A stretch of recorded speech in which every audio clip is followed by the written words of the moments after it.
Ma meilleure amie, une fois fâchée, a raconté tous mes secrets au quartier. Ma belle-mère me rend la vie impossible. Cette petite fille-là, je sens qu'elle regarde mon mari. Elle va m'entendre. Moi, je n'aime pas les amitiés avec les femmes. Je préfère les hommes, ils sont plus sympas. On est nombreux à avoir entendu ce genre de rengaine. Les femmes, elles semblent ne pas s'aimer entre elles. C'est vrai ou c'est faux? Cette réalité est-elle visible dans l'église? On va en parler ensemble. Vous êtes bien sûr sur le plateau de Entre nous femmes. Et à mes côtés, une reine qui illumine ce plateau va démontrer que quand même c'est possible que les femmes s'entendent. Tout à fait, Manuela. Les femmes, écoute, toi et moi, ça va? Alors, bonjour à tous. Shalom à tous nos téléspectateurs de Entre nous femmes. Nous sommes encore heureuses de vous retrouver aujourd'hui pour parler d'un thème très bien énoncé déjà par Manuela. Vous avez tout de suite compris pourquoi tant de mésententes entre les femmes. Qu'est-ce qui se passe? Pour nous aider à traiter de ce thème, ce tableau ne sera pas, pardon, ce plateau ne sera pas illuminé de femmes forcément, mais d'un maître, d'un homme, j'allais dire d'un juge extérieur, d'un regard extérieur, un homme que nous avons bien voulu coopter pour nous aider à mieux comprendre les femmes, qui n'est autre que le père Éric Kwaku du diocèse de Bouaké. Vous le savez très bien, il est docteur en théologie de la famille. Quoi de plus normal hein, pour nous aider à traiter de ce thème. Et également, il est secrétaire exécutif de la pastorale de la famille, toujours dans le diocèse de Bouaké. Bonne arrivée, mon père. Merci, Reine. Bonjour, Manuela. Bonjour, mon père. Comment est-ce que ça va? Très bien. Très bien. Oui. Bouaké, Abidjan, ça fait... Ça va, on arrive à circuler correctement. D'accord. Les embouteillages?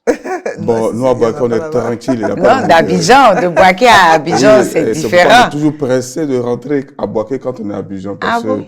Il y a une chaleur particulière à Bouaké, tu sais bien. Les embouteillages d'Abidjan, c'est insupportable. Oh là là. Pour nous, mais pour vous, je pense que vous êtes habitués. C'est une question d'habitude.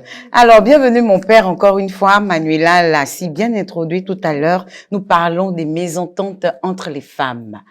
Mon père, vous avez intitulé ça de manière très particulière. Je vous laisse introduire alors. Alors, moi, mon souci, c'est que quand je m'exprime, je voudrais que les gens comprennent ce que je dis. D'accord. Donc, j'utilise les conceptions, les catégories, la manière de parler des gens ordinaires. Et c'est pourquoi vous avez vu, mes thèmes sont toujours parfois problématiques. Mais je pense que ceux qui doivent écouter, entendre ce que nous voulons dire par là. Et pour aujourd'hui, le thème est simple. C'est quelque chose que nous connaissons déjà, une catégorie que nous utilisons, des expressions que nous utilisons. Chien ne mange pas chien. Ah. Chien ne mange pas chien. En d'autres termes? En d'autres termes, pourquoi la mésentente entre les femmes? Voilà. C'est un adage populaire, chien ne mange pas chien, et qui veut dire simplement que parfois entre les corps de métier, entre des gens qui appartiennent au même corps de métier, il y a une sorte de pacte de non-agression. Il y a une sorte de solidarité qui s'est créée. Par exemple, les policiers, entre policiers, il y a cette solidarité-là. C'est ça. Parfois, on entend un policier dire à l'autre, tu n'as pas le droit de me contrôler, je suis du même corps que toi. Chien ne mange pas chien. Tu n'as pas besoin de me créer des problèmes parce que je suis comme toi. Voilà. Mais pourquoi chez la femme, cela ne s'observe pas tout le temps? C'est ça. On n'a pas dit que c'est de manière générale, c'est la situation générale que vivent les femmes. Non, c'est pas toujours ça. Mais on constate que c'est un véritable problème dans les relations entre femmes. Entre femmes. D'accord, mon père. Le décor est planté, oui, donc nous, on voudrait bien vous entendre, vous écouter, nous aider à traiter de ces thèmes. Ok. Alors, ce thème, il est intéressant parce que ça fait partie la mission de l'Église.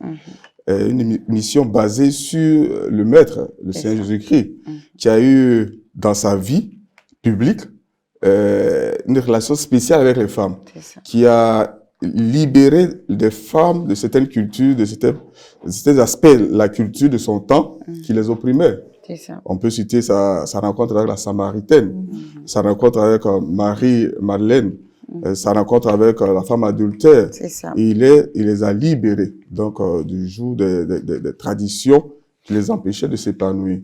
Et l'Église, à la suite du Christ, a toujours manifesté cette proximité vis-à-vis des femmes. On peut citer des papes qui ont écrit de belles lettres sur les femmes. Je voudrais citer en dernière position, enfin en première position, le pape actuel, François, qui l'année passée, à l'ouverture du synode sur la synodalité, disait que les femmes étaient le moteur de la synodalité. En disant le moteur de la synodalité, il voudrait aussi dire le moteur de la famille, le moteur de la société, le moteur de la vie, simplement la vie tout court. Et cette année, le pape a reçu l'Union mondiale des organisations féminines qui avait leur assemblée générale à Assise, en Italie, et le pape a accordé une audience à ces femmes-là à Rome. C'était le 13 mai. Et à cette occasion, le pape a encore dit de très belles choses sur les femmes, en disant qu'une société sans femmes est une société triste. Un homme sans femme est un homme triste. Et un homme sans femme, il est non seulement triste, mais il est appelé à vivre la stérilité. Non, ça c'est vrai. Le pape a bien vu. Le pape a bien vu. Donc voilà de très belles choses que l'Église et le pape disent sur la femme. On peut citer chez nous ici, depuis un certain temps, on a constaté une nouvelle manière de faire, de vivre la pastorale à travers le concept de la rencontre des femmes avec leur évêque. Ça s'est passé à Grand Bassam, ça s'est passé à Boaké, à Daoukro, ça s'est passé à Daloa, et je pense aussi à Agboville. Donc c'est en train de prendre du terrain. Et au cours de ces rencontres, les évêques disent aux femmes qu'elles sont vraiment au cœur de l'Église, au cœur de l'action de l'Église. Et cela me rappelle justement ce que le pape disait, les femmes sont le cœur actif de l'Église, pas le cœur moribond. Parce qu'on peut avoir un cœur moribond, mais un cœur, c'est lui qui pompe l'énergie nécessaire pour vivre. C'est la femme qui est vraiment ce cœur actif-là. Et donc, l'Église, que ce soit l'Église universelle, que ce soit l'Église locale, reconnaît ce que c'est que la femme. Rend hommage à la femme constamment. Avec la réforme de la liturgie que nous avons connue, un nouveau missel, désormais, quand on dit frère, avant on disait frère, maintenant on dit frères et sœurs, pour rappeler au monde que les femmes sont là. Voilà des petits détails parfois qui passent inaperçus, mais qui révèlent l'attention que l'Église prête donc aux femmes. Devant ce tableau très, j'ai dit, idyllique, joli, beau. Très beau, mon père. Je voulais rappeler le proverbe 31 qui dit qui a trouvé une femme a trouvé le bonheur. Exactement. Voilà. Alors, malheureusement, ce tableau-là, il est un peu taché. Ah bon? Taché par une attitude des femmes. Je me rappelle, je peux vous donner quelques faits. Je me rappelle quand j'ai été nommé aumônier diocésain de l'AFEC, parce que je suis à la fois secrétaire exécutif de la pastorale de la famille, mais aussi aumônier de l'AFEC et aumônier de l'AFC. C'est comme ça l'autorité diocésaine a voulu. D'accord. Et donc, j'ai été nommé. Beaucoup de confrères m'ont dit, oh, Yako. À ce point-là. J'espère que tu n'as pas perdu ta soutane dans cette affaire de l'AFEC. Il y avait une responsable de l'ancien bureau de l'AFEC que j'ai rencontré la première fois, qui m'a dit aussi, Yako, faut prier beaucoup à mon père. Ça me paraissait un peu bizarre, mais pourquoi tous ces avertissements-là? Et puis, un curé d'une paroisse, puisqu'on faisait des tournées pour installer l'AFEC dans les paroisses du diocèse de Boaké, et il y a un curé qui a dit que lui, il ne veut pas de l'AFEC sur sa paroisse. Il lui a dit, pourquoi? Il dit, non, mais les femmes aiment trop palabre. Alors, j'étais un peu en colère, je lui ai dit, mais tu es né d'une femme ou pas? On ne peut pas traiter les femmes de cette manière. Et je vous défendais. Et puis, moi-même, je constatais autour de moi, que ce soit mes sœurs, mes tantes, mes belles-sœurs, mes mamans que je connais, qui sont bien engagées sur les paroisses, ici ou ailleurs, Mais étant donné que je suis aumônier de l'AFEC, je fais aussi la promotion de l'AFEC. Donc, quand je suis avec elle, je lui pose la question, est-ce que tu milites à l'AFEC? Il dit, non, mon père, moi, je parlais là-bas. Les femmes, elles aiment trop palabres. Donc, toujours le mot est là. Et puis, cette année, dans le mois de mai, nous avons une récollection de l'AFEC sur une paroisse du diocèse de Boaké qu'on appelle la paroisse Saint-Paul de Gonfreville. Et là, j'ai essayé de présenter aux femmes les traits de Dieu qu'on retrouve chez la femme. Et à la fin, le curé qui était là, qui assistait à la conférence, a posé la dernière question. Il dit, mais c'est bien ce que tu as dit, les femmes sont miséricordieuses, elles font preuve de compassion et tout ça. Mais pourquoi, dis-nous, Père, que quand il y a problème entre les femmes, on demande pardon, ça ne passe pas. C'est dur, la réconciliation. Et j'ai dit aussitôt que, bon, c'est une question posée à nous tous. Et donc, vous les femmes, en premier lieu, vous avez la parole. Donc, elles ont donné des raisons que moi, j'ai notées et j'ai mis ça en forme, j'ai formaté, que je voudrais donc présenter aujourd'hui dans le cadre de l'émission Entre nous, femmes. N'est-ce pas? Nous vous écoutons. Donc, j'espère que les femmes qui sont occupées commencent à se libérer pour s'asseoir parce que ça sera chaud, ça sera important. Et quand j'entends que c'est les femmes qui ont contribué à l'élaboration de la réponse, là, c'est bon qu'on puisse écouter ce que nos sœurs ont dit et en tirer quelque chose. Tout à fait. Alors, d'abord, elles ont commencé par dire, parlant des causes, elles ont commencé par dire quand même, nous nous entendons bien avec nos maris. Nos maris nous font des sales coups. Bon, ils demandent pardon. Mais on est là, on est dans le foyer.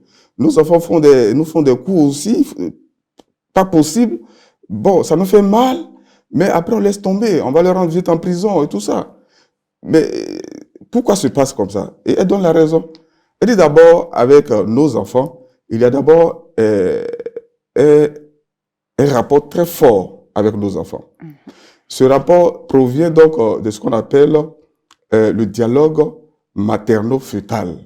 C'est-à-dire, pendant les 8 premiers jours, déjà, l'embryon entre en relation avec sa mère.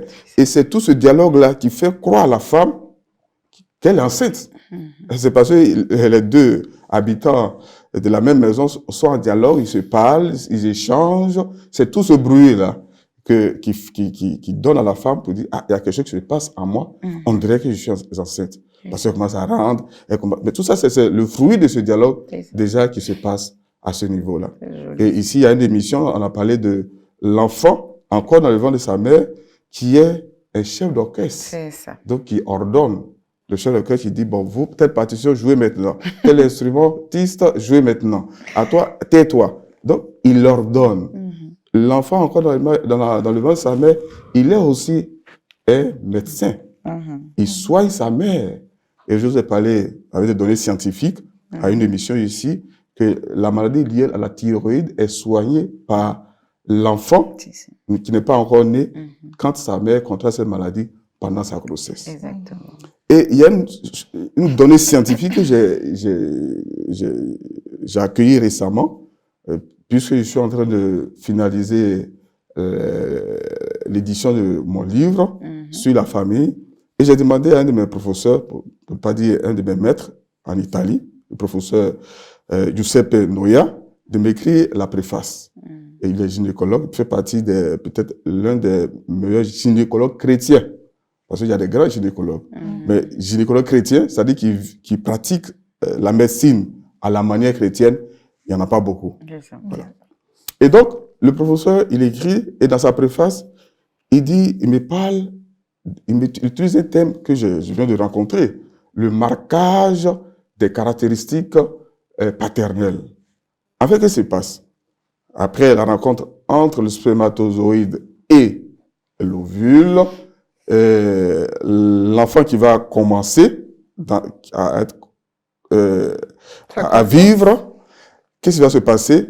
Bien avant cela, l'enfant reçoit, en guillemets, il reçoit 50% de l'ADN de sa mère et 50% de l'ADN de son père. Mais l'ADN de son père est considéré comme un corps étranger. Tout à fait normal. Considéré comme un corps étranger pour la mère. Donc, comme un corps étranger, qu'est-ce que la mère doit faire? Elle doit ordonner les anticorps pour combattre l'étranger qui vient, l'assaillant qui vient. Et à ce moment-là, qu'est-ce que fait la mère? l'organisme de la maman va faire un marquage des caractéristiques paternelles de l'ADN. C'est-à-dire, il va mettre un masque sur l'ADN du père pour ne pas que son organisme reconnaisse cet ADN-là comme étant un corps étranger à combattre et à éliminer. Donc, sans ce marquage, il n'y a pas de vie. Donc, il y a des liens très forts entre l'enfant qui n'est pas encore né et avec sa mère. Il y a aussi, dans le sens contraire, un lien très fort entre la mère elle-même et son enfant. Pour rentrer en contact avec la mère, avec l'enfant, il faut passer forcément par la mère. La mère est la porte d'entrée. Par les substances, les médicaments, il faut passer toujours par la mère pour donc atteindre l'enfant. Et récemment, je viens de découvrir quelque chose de formidable avec un autre professeur français qui s'appelle Jean Abipol, qui a écrit un livre. Et ce livre-là est intitulé « Les voies de notre vie ». Ça vient de sortir récemment. Mais qui nous dit, une mère, pendant la grossesse, qui est heureuse, qui chante et qui est épanouie, son enfant sera très intelligent quand il va naître. Il va apprendre plus vite que les autres. Donc, cette relation mère-enfant est tellement forte que ça joue sur l'enfant, sur le devenir de l'enfant, qu'il sera enfant jeune et puis plus tard, donc, adulte. Voilà la relation qui existe. Et après tout ça, c'est difficile de balayer tout ça à cause d'un problème, à cause d'un coup. La mère ne peut pas balayer tout ça là, toute cette relation-là, parce que l'enfant a fait une bêtise. Ça va lui faire mal, mais elle va pardonner. Maintenant, avec le père, avec son mari. Avec le mari, il y a une union profonde entre le mari et sa femme. Cela vient d'où? Si vous prenez le livre de la Genèse au chapitre 2, verset 24, à la création de la femme, qui est issue de la côte de l'homme, à partir de là, cette relation, ce rapport profond s'établit, se crée entre l'homme et la femme. De cette relation découle l'union des cœurs. L'union des cœurs, c'est l'expression qu'utilise Saint Augustin pour montrer la relation entre Marie et Joseph. Il y a aussi l'amour-amitié. C'est l'expression utilisée par Saint Augustin pour montrer justement, parler de ce rapport entre Joseph et Marie, même s'il n'y a pas d'union physique, de contact physique. Il y a aussi l'union des esprits. Pour être à deux, pour se marier, il faut au moins partager des convictions ensemble, un minimum de convictions ensemble, un minimum même de manière de voir le monde ensemble. Donc, il y a une union des esprits. Et il y a aussi l'union des destinées. Puisqu'on décide de construire quelque chose ensemble, de construire une vie ensemble, qui est donc le mariage. Du coup, chacun apporte quelque chose et on construit. Et cette union de destinée est tellement forte qu'il y a un saint qui raconte cette anecdote et dit que quand l'un des époux meurt, quand le dossier arrive chez Saint-Pierre, alors il dit à celui qui vient d'arriver, ou bien à celle qui vient d'arriver, en général c'est les hommes qui arrivent le premier. Oui, monsieur, attendez, on attend l'arrivée de votre femme. Parce que votre dossier, on ne peut pas le traiter à part. Il faut tous les deux dossiers. Je sens les hommes avoir peur tout à coup. Mettez-vous en règle, parce que les dossiers seront traités de façon jumelée. Donc, ça révèle l'union des destinées, qui n'est pas seulement terrestre, mais de l'autre côté aussi, selon ce que ce saint nous dit, et ça nous attend là-bas aussi, cette union-là. Et puis, l'union des corps, dans notre rapport sexuel. Et comme on le sait, sans la contribution de la femme, il n'y a pas de relation sexuelle convenable. D'abord, elle doit sécréter une substance pour faciliter la pénétration. C'est ça. Et puis ensuite, dans le canal cervical, quand l'homme envoie la semence, et que les spermatozoïdes sont libérés, elle va encore sécréter la glaire pour nourrir non seulement les spermatozoïdes, mais aussi les transporter, les aider à arriver jusqu'au trompe pour que la vie commence par là. Et que la femme gère à tous les niveaux. Elle gère tout à tous les niveaux. Et donc, voilà une relation forte aussi avec le mari. Donc, après tout ça là, quelqu'un que tu accueilles constamment, il va te faire de ces sales coups. Qu'est-ce que tu fais? Tu oublies les coups, tu laisses passer les coups pour garder la vie. Pour le mari, la femme laisse passer les coups pour garder le mariage. Pour les enfants, elle laisse passer les coups pour garder la vie de son enfant ou de ses enfants. Donc, voilà d'abord les relations entre l'homme, entre la femme et son mari et les enfants, où nous remarquons qu'il y a une tolérance à 1000%. Tolérance à 1000%. Maintenant, pourquoi? Quand il s'agit de l'autre femme, cette tolérance à 1000% descend peut-être à 5%. C'est ça. C'est ce que nous allons voir maintenant. La première raison, il y a plusieurs raisons, peut-être que si on invitait des psychologues, des anthropologues, chacun donnera son point de vue. Mais nous donnons notre point de vue à partir de ce que nous savons sur la famille, sur les liens de famille, les relations familiales, dans le mariage. Donc la première raison, c'est que la femme voit dans l'autre femme comme un potentiel danger, une menace pour sa vie. C'est vrai. D'accord. Pour plusieurs raisons. Pourquoi la femme voit dans l'autre? Parce que, première raison, elle-même n'est pas sûre d'elle-même. OK. Moi, j'ai rencontré de très belles femmes, comme vous, mais tu vas toujours trouver quelque chose. Non, mais tu vois, il y a telle chose qui me manque. Non, mais ici, il y avait les pieds comme ça. Si, mon père. Bon, il y a un manque de confiance. Quand tu n'es pas sûr de toi-même, dans ce cas, qu'est-ce que tu fais? L'autre, tu penses que l'autre a quelque chose de meilleur par rapport à toi. Exactement. Donc, manque de confiance lié au fait que, justement, bon, elle connaît pas ses valeurs. Et quand je dis elle connaît pas ses valeurs, c'est pas moi qui le dis, à une émission, je le dis ici, c'est le pape François qui l'a dit cette année, que beaucoup de femmes ne connaissent pas leurs valeurs. Vous ne savez pas quelles sont les ressources que Dieu a placées en vous. Donc, voici une des raisons pourquoi on considère l'autre comme mon ennemi qui vient déranger donc ma paix, ma tranquillité. Et puis, lié à cet aspect, il y a aussi le fait que les femmes, quand elles voient l'autre femme, elle pense qu'elle vient pour peut-être déranger son foyer. Ça peut être sa propre fille, ça peut être sa propre sœur, il y a toujours le danger. Parce que justement, on n'est pas sûr que le choix du mari, de notre mari sur nous, c'est le choix qu'il fallait. Et que le mari nous a regardé, il a vu d'autres filles, d'autres femmes, et nous a choisi. Et c'est le choix primordial. Mais on n'est pas convaincu de cela. Je parle comme si c'était une femme. Bien sûr. On n'est pas convaincu de cela. Donc, même une mouche peut venir, on va avoir peur. On va paniquer. Une moustique peut intervenir dans le foyer, on va paniquer. Parce qu'on n'est pas sûr de cela. Et puis, donc, comme la femme ne connaît pas ses valeurs, elle n'est pas sûre de ses valeurs, elle arrive donc à considérer n'importe qui vient dans son foyer, surtout une femme, comme une menace pour sa tranquillité. Et puis, deuxième raison, c'est la rivalité entre les femmes. Et cette rivalité est alimentée par quoi? Par un vilain sentiment qu'on appelle la jalousie. C'est pas nouveau. Si vous prenez dans l'évangile de Jésus, selon Saint Luc, chapitre 10, à partir du verset 39, on nous raconte donc la visite de Jésus invité par Marthe à partager un repas. Et on voit la rivalité entre Marthe et sa sœur, Marie. On pourrait même commenter sérieusement à longueur et tout ça. Mais ce qu'on veut, on retient là, c'est que Marie, elle est habitée par une bonne intention. C'est d'accueillir Jésus. Ça, c'est une bonne intention. Mais cette bonne intention est corrompue par quoi? Par des vilains sentiments. Par l'idée de l'anxiété du rendement. Par l'idée d'être meilleur, de faire davantage, d'être dans une sorte de concurrence et donc de rivalité.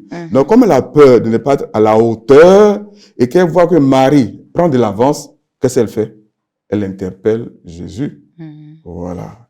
Et donc, le fait d'avoir peur, là, peut donc provoquer exactement cette situation de rivalité et alimenter donc la jalousie.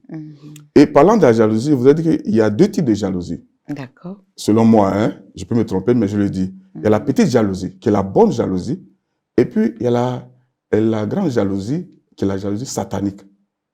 La petite jalousie, c'est quoi? Je vois que, voilà, allons du côté matériel. Tu achètes une très belle voiture. Je te vois dire, ah, mais ta voiture est très belle. C'est la bonne jalousie, la petite jalousie. Ta voiture est très belle. Et puis, elle va avec toi, avec ton teint et tout ça. Et puis, première étape de cette petite jalousie. Deuxième étape, mais attends, comment tu as fait pour avoir cette voiture? Donc, je cherche à savoir. Donc, première étape, je te valorise. Toi qui as un plus par rapport à moi. Deuxième étape, je te dis, comment tu as fait pour avoir ça? Je me dis, ah, j'ai serré la ceinture pendant 3 ans pour avoir cette voiture. Elle dit, ah bon? Troisième étape, je me dis, mais qu'est-ce que je peux faire pour aussi arriver à battre ce record-là?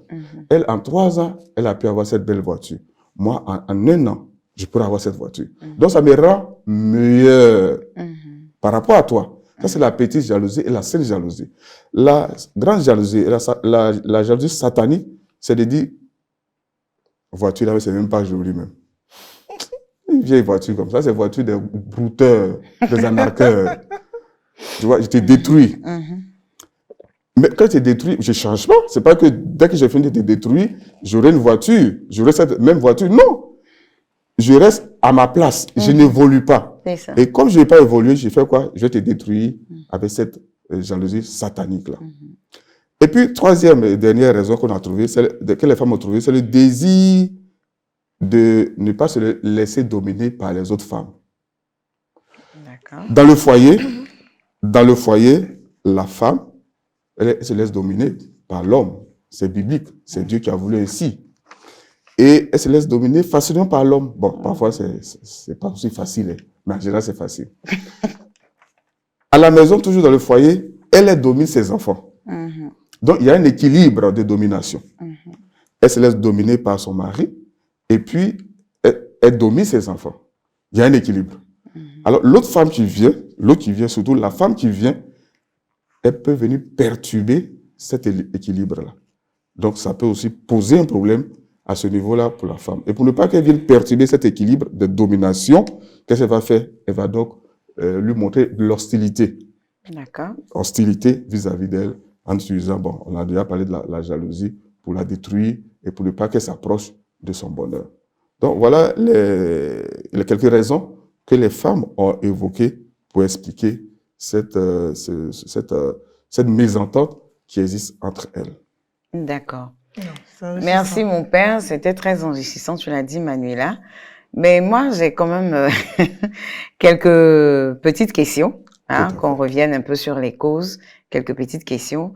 Vous avez parlé dans votre développement de manque de confiance en soi. Je suis tout à fait d'accord avec. Le manque de confiance en soi peut créer une crise. D'accord?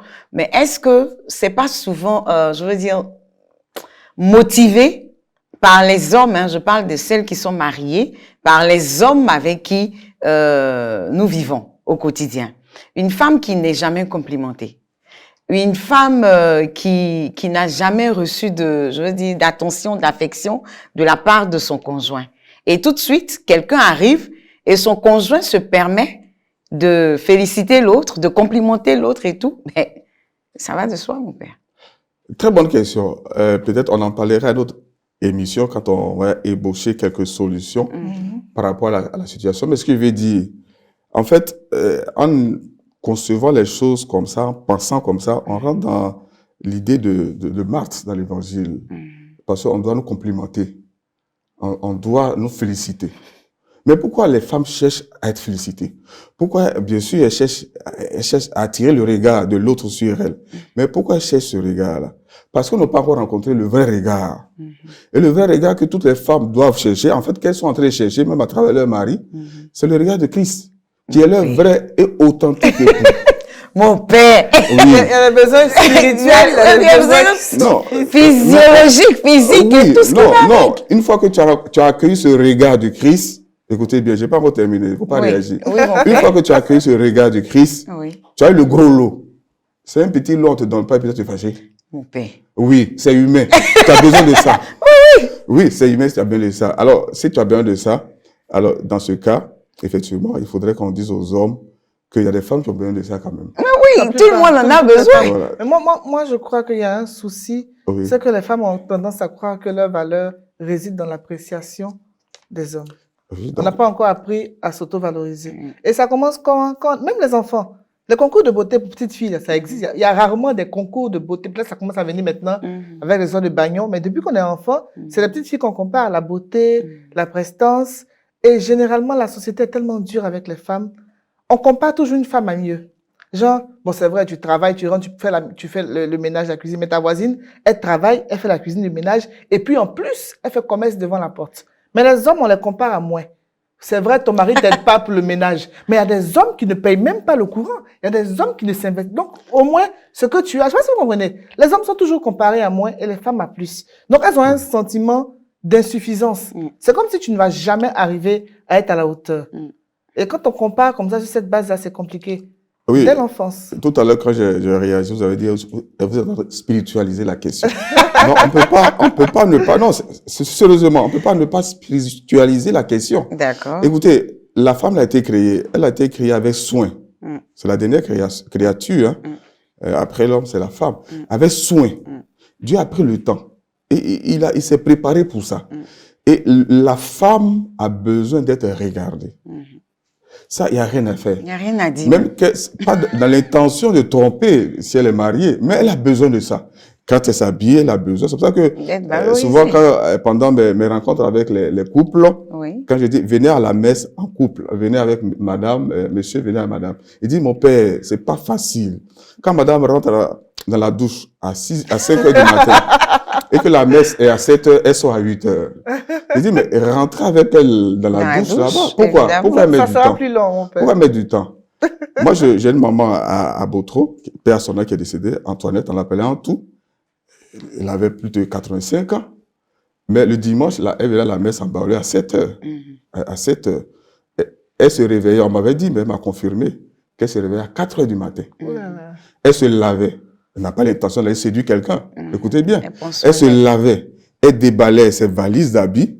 Elle choisissait le pain qu'il fallait, la chaussure qui va avec, les bijoux, les foulards et tout et tout. Pourquoi? Pour se faire plaisir elle-même. C'est ça. Mais pourquoi prendre le temps? Parce qu'on n'a personne pour lui dire, écoute, ne te fatigue plus, prends ce pain-là, ça va, ces chaussures-là. Mais puis c'est elle qui doit choisir. Donc elle hésite, elle fait ce premier choix, elle hésite un peu.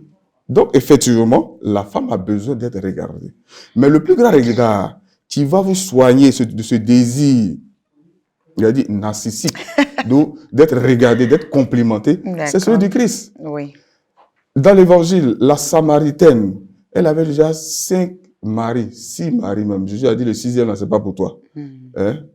Mais quand elle a rencontré le Christ, elle a compris que c'est l'époux qu'elle cherchait, l'homme qu'elle cherchait, le vrai authentique époux qu'elle cherchait depuis des années, en passant par le premier gars, deuxième gars, troisième gars, quatrième gars, 5e gars, 6e gars, arrivé à Jésus, c'est le chiffre 7, le chiffre de la perfection, elle a trouvé l'homme qu'il fallait. Je vous encourage, dans votre vie spirituelle, à rechercher le regard de Jésus. Et que si vous avez reçu ce regard, celui de votre mari là, si ça ne vient pas, ça ne va pas vous faire mal. Les compliments, ça ne vient pas, ça ne va pas vous faire mal. Mais si vous restez dans cette logique, vous restez dans ce qui est humain. Or, vous êtes une créature, la dernière créature de Dieu, vous êtes appelé à aller plus vite que nous vers ce qui est spirituel. Nous comprenons le conseil que vous nous donnez. Nous comprenons parfaitement.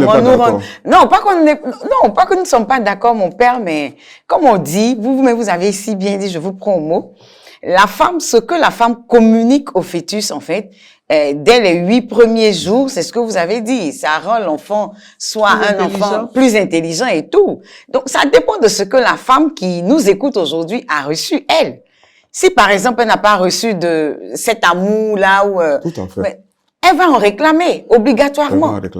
Elle va en réclamer. On lui demande de détourner son regard sur le Christ, je suis d'accord, mais peut-être qu'elle a besoin du regard de son mari pour que les deux regardent là.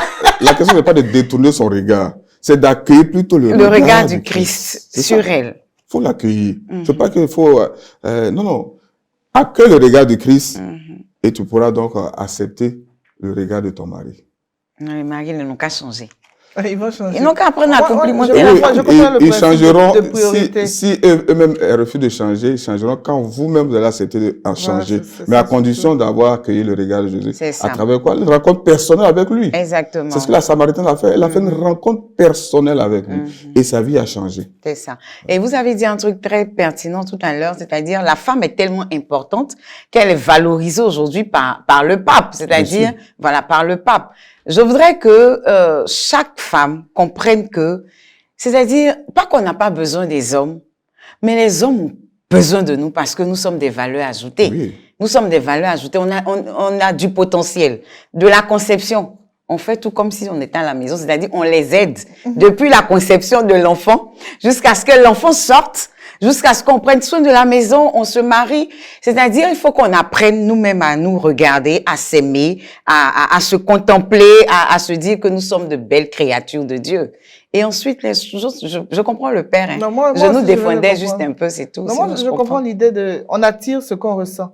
C'est ça. Une femme qui commence à s'aimer va forcément essayer de l'amour de son mari. C'est-à-dire que si elle n'attend rien de lui, les hommes sont un peu des chasseurs. Si tu cours derrière l'affection, il va fuir. Mais s'il sent que tu n'en as pas besoin, que tu brilles, tu es autonome sans lui, il va dire, mais qu'est-ce qui se passe dans sa vie? Et forcément, il va venir, c'est ça va rapprocher. C'est clair. Moi, j'ai une question, on va sortir légèrement du cadre. Avant la question, là, abordée au début, sa question, elle a posé un petit problème. Elle dit, peut-être n'est pas le bout de son idée, elle disait que bon, oui, parce qu'on s'entend pas, les hommes profitent. Effectivement, votre mésentente nous profite, nous les hommes. On renforce vos divisions, on s'installe, on joue avec vous et on fait ce qu'on vous manipule. Bon, vous êtes là, bien. Aujourd'hui, tu es avec Is, il joue avec toi, tu te dis que non, il ne peut pas me vider, il sera toujours là. Comme il a vidé la première, il va te vider aussi. Bon, on dit, la même manière, on vient au pouvoir, c'est comme ça, on s'en va. Donc, les hommes, écoutez bien, profitent de cette situation. Ils profitent de cette situation pour vous manipuler et pour vous dominer. C'est ça. C'est vrai. Donc, si on rebondit dessus, c'est comme si ça les arrangeait, en fait. Ça les arrangeait grandement. Et ce sont les femmes même qui motivent cela, en fait. On encourage, c'est-à-dire qu'on les cajole tellement, ils sont fragiles. Même quand un foyer est brisé, il y a toujours une voleuse. Et Marie, c'est pas un sac de riz pour ou une bouteille de gaz qu'on vient voler. Il s'est levé et il est parti là où il voulait aller. Mais on trouve toujours le moyen de l'excuser en disant que c'est la victime, c'est une séductrice qui est venue briser le foyer, sans oublier la responsabilité de l'homme. Il faut qu'ils apprennent à choisir, hein, chef ou bien bébé. Les deux, alors. Ils aiment les deux rôles, en fait. Tu as le bébé fragile qu'on protège, mais tu es le chef de famille aussi, tu veux pas faire les deux. Donc, moi, ma question, on va certainement revenir sur ce point qui intéresse beaucoup de femmes. La mésentente entre les femmes et d'autres hommes n'est pas si marquée que ça. Parce que la relation avec l'enfant est forte, à cause de ce qu'on a énuméré. La relation avec l'époux aussi est forte. Mais il y a d'autres hommes avec qui elles n'ont pas de relation intime, mais elles sont toujours plus indulgentes avec ces hommes-là par rapport aux relations avec les femmes. Oui, je me rappelle ça, c'est une confession. J'allais à une agence de mobile pour une activité, et il y avait 2 guichets, il y avait un homme et une dame. Je ne sais pas pourquoi j'ai dit, j'espère que c'est l'homme qui va me recevoir. Je ne sais pas pourquoi, mais c'est la première idée. J'espère, parce que la dame, je me dis, elle va arriver, elle aura peut-être le visage serré, qu'on sort. C'est des a priori qu'on a toutes. Donc, mais pourquoi est-ce que les autres hommes qui ne sont pas nos maris, on est toujours plus conciliantes avec eux? Je reprends la question. En fait, vous les femmes, vous savez, vous avez les mêmes ressources. C'est ça. Vous avez les mêmes potentialités. Vous connaissez la capacité de l'autre, la force de frappe de l'autre. Donc, ça fait que il y a une certaine intimidation face à l'autre. Puisqu'elle est capable de faire ce que moi je suis capable de faire. C'est ça. Donc, il y a cette intimidation. Donc, vous avez les mêmes ressources. Je comprends. On a les mêmes, bon, c'est moi qui suis à sa place. Il y a un comédien qui dit, bon, je ne sais plus comment il s'appelle, je ne sais pas, c'est mon grand-père, c'est dit, tu as ça, j'ai ça, tu as ça, j'ai ça, tout tu as ça, j'ai ça. Bon, comme nous sommes à la télévision catholique, on va s'arrêter là. Donc, je vous dis que nous sommes pareils. C'est ça, en fait. Donc, voilà. Elle voit les mêmes forces. Tu peux blaguer un homme au guichet en pleurant un peu. Oui. Excusez-moi. Non, mais une femme, tu veux être ma chérie. Pourquoi il pleure plus que toi? Voilà. C'est ça. C'est compliqué. Et quand c'est fait comme ça, nous créons des fissures, en fait. Exactement. Voilà. Et qui profitent à nous, les hommes. Aux hommes, effectivement. Je suis même pas sûr qu'ils en profitent, hein, parce que la division ne crée jamais rien de beau. Ça crée une petite victoire illusoire. Mais les femmes unies, ça a accentué leur rôle d'aide, leur plus efficace pour leur bénéfice. Donc, mais c'est la victoire illusoire là dont tu parles qui leur plaît. Même si ça dure 1 mois, 2 ans, ça leur plaît. Voilà, ils en profitent. C'est l'immédiat là. C'est ça. C'est ça. Les hommes sont, qui importe. Ce sont des manipulateurs. Naturellement, mon père, la femme est jalouse. Peut-être parce qu'elle est protectrice. Oui, elle est protectrice. On a vu comment dans la conception, à plusieurs émissions, on a parlé de la conception. L'homme, il rafale avec ses spermatozoïdes, il rafale, et la femme envoie un ovule. Comme Dieu envoie son fils unique. La femme envoie un seul ovule pour qu'il ait la vie. Dieu envoie son fils unique pour nous donner la vie.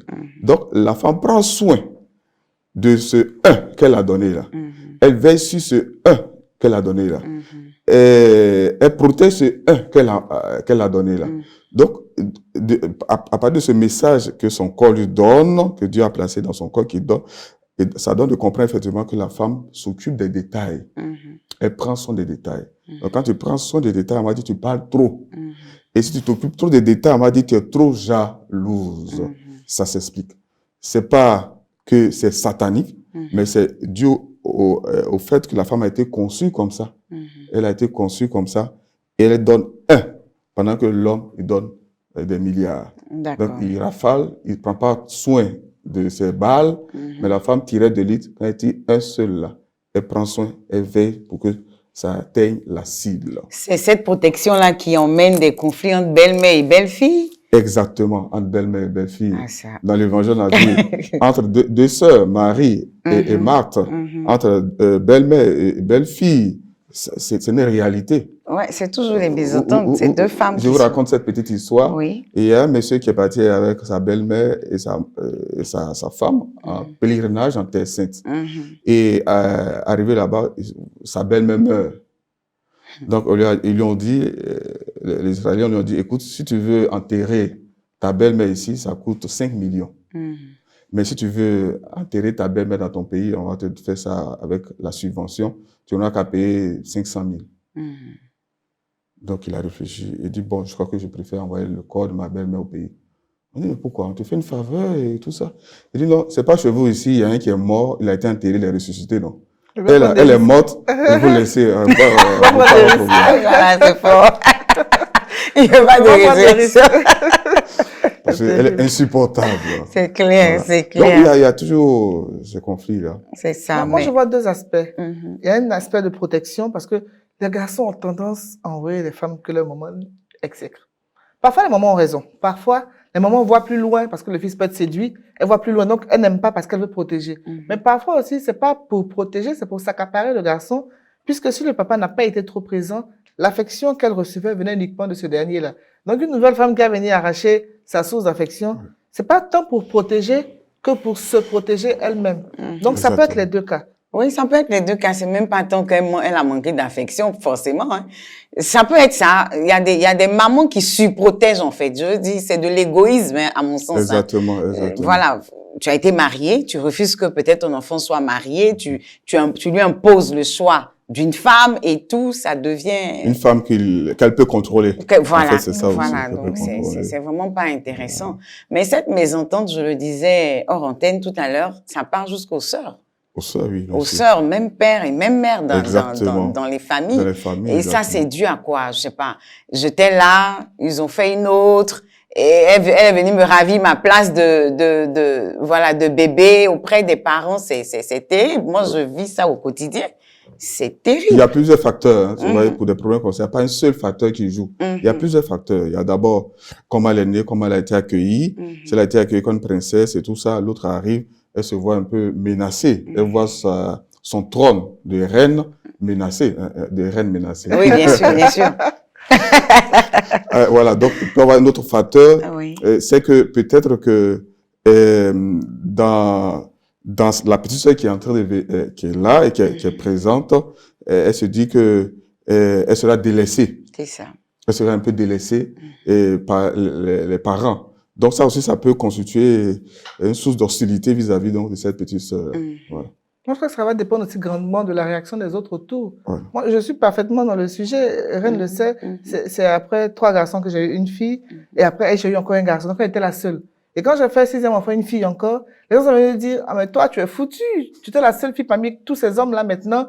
Ta petite sœur est là, c'est fini, tu n'es plus. C'est souvent le commentaire des autres qui envoie l'enfant à avoir une réaction. Donc, moi, tout ce que je fais, non, tu es la grande sœur, tu vas la protéger, elle va faire tes courses, tu vas l'envoyer même. Actuellement, elle est venue pour travailler pour toi. Faut encourager l'enfant autrement. Et puis, c'est pas seulement inné aux filles, hein, parce que dans la Bible aussi, Abel et Caïn, c'était pas des femmes, quand même. Je dis que c'est vrai que... parle de la sororité. Oui, je sais, mais faut qu'on sache que la jalousie fraternelle, c'est pas forcément ultra féminin, c'est lié à tous les enfants, lié à la place qu'on avait les uns avec les autres, mais c'est la responsabilité des parents et de l'entourage. Les parents peuvent être bien, mais les papatos du voisinage, oh Seigneur. Retenons. Une des solutions sur le plan psychologique, c'est quoi? C'est de confier la petite sœur à la grande sœur en disant, voici ta fille, prends soin d'elle. Pas les petites sœurs là, elles veulent pas. Elles sont terribles, hein? Si ses cheveux la tapent, hein? Elles sont terribles, hein, les petites sœurs. C'est une des solutions. Ça peut ne pas marcher partout, mais ça marche. C'est-à-dire qu'elles se voient supérieures à leur grande sœur parce qu'elles ont eu la protection au départ des parents. Donc, du coup, elles se sentent supérieures aux aînés. Mais cette passation-là, c'est quand elle est encore bébé, hein? C'est quand elle est encore bébé qu'on dit à la grande sœur, celle-là. c'est ta fille. Prends soin d'elle. Par exemple, quand tu laves la dernière, la petite, tu dis envoie les affaires pour l'habiller et tout ça. Et parfois même si elle peut, tu donnes la petite sœur pour qu'elle puisse l'habiller si elle peut. Donc elle se sent impliquée. Donc du coup il y a cette relation pas de supériorité en guillemets entre elles. C'est établi que c'est elle qui doit prendre soin de sa petite sœur. Donc cette petite sœur peut pas être sa rivale. C'est sa fille. C'est sa fille. Réussi à faire la passation. La passation. Si quand la petite est encore petite, quand la petite sœur est encore bébé. On m'a dit ces choses.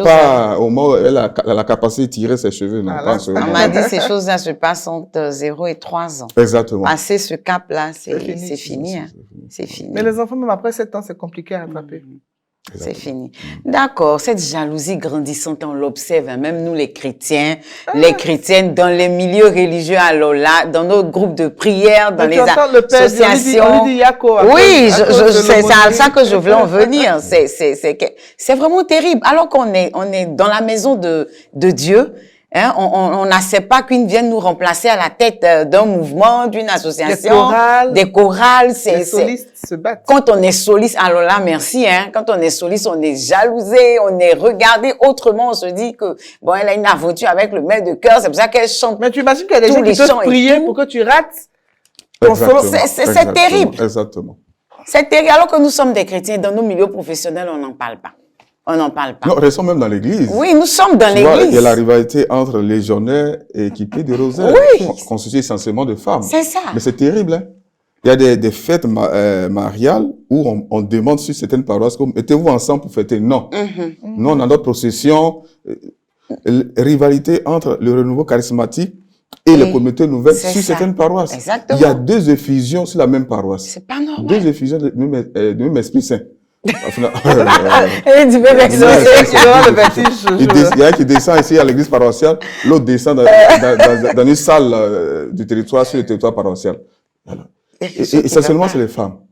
Et alors, je reviens, toujours, si nous travaillons dans l'église, comme dans le foyer, dans la famille, sous le regard de Jésus, si nous accueillons sur ce regard-là, nous les hommes comme femmes, on voit qu'on ne va pas rentrer dans la concurrence. Bien sûr.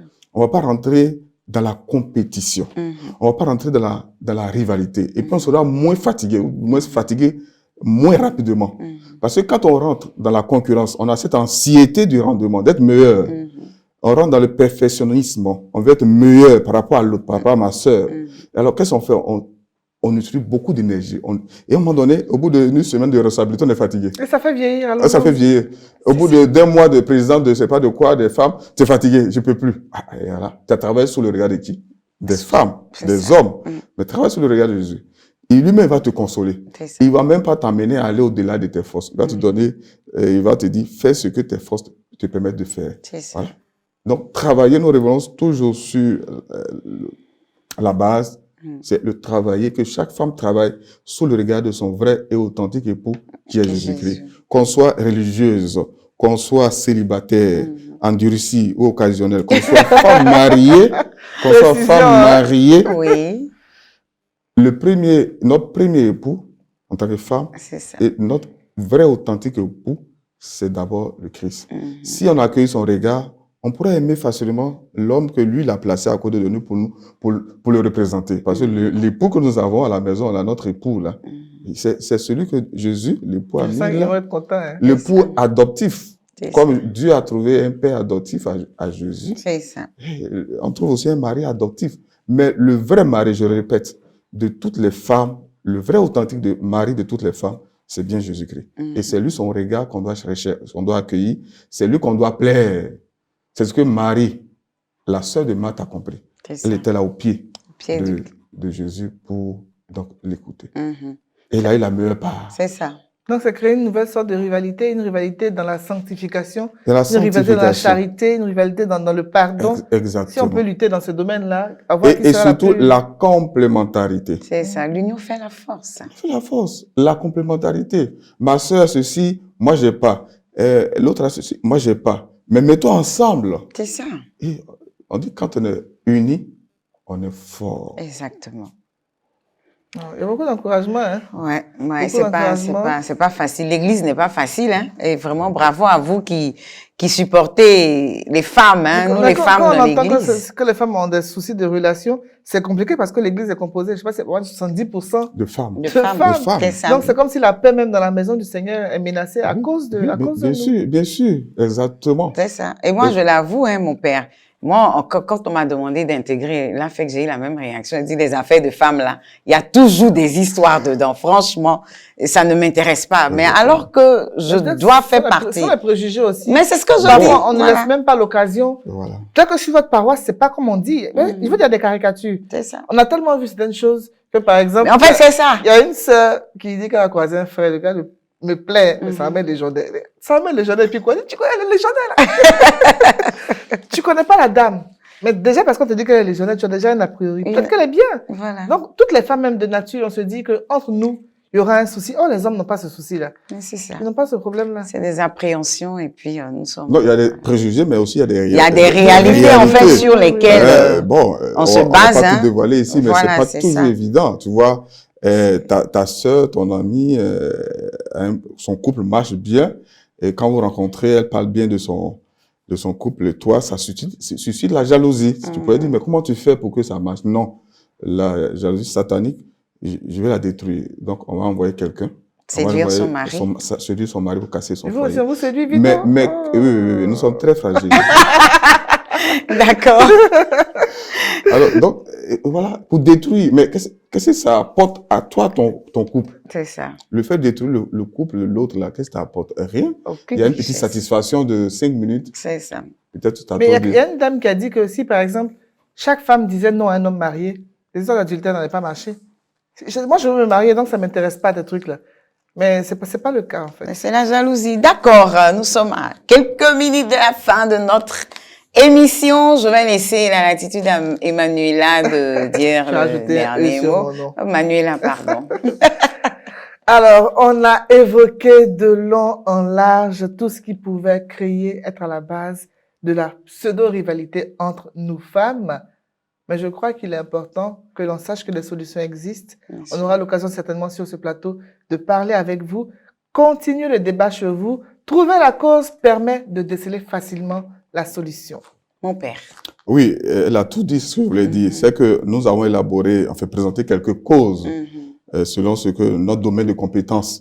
Mais nous souhaiterons que les femmes continuent la réflexion, le débat au niveau de l'AFEC, de chaque paroisse, que ce soit des sujets d'échange pour voir pourquoi on ne s'entend pas, pourquoi nous ne faisons pas là, pourquoi on s'insulte parfois même en descendant là où il ne faut pas descendre. Et ça existe aussi à l'AFEC. Et donc, comment faut régler ça? Comment? Et peut-être c'est la première fois que on a l'occasion d'en parler. C'est la première fois qu'on se pose des questions. Pourquoi j'ai détesté celle-là? Pourquoi? Voilà. Donc, le débat est lancé. Le débat est lancé. Effectivement, le débat est lancé. Continuez le débat chez vous. Et quant à moi, je vous dis merci. Shalom chez vous et sachez que l'union fait la force. Dieu vous bénisse.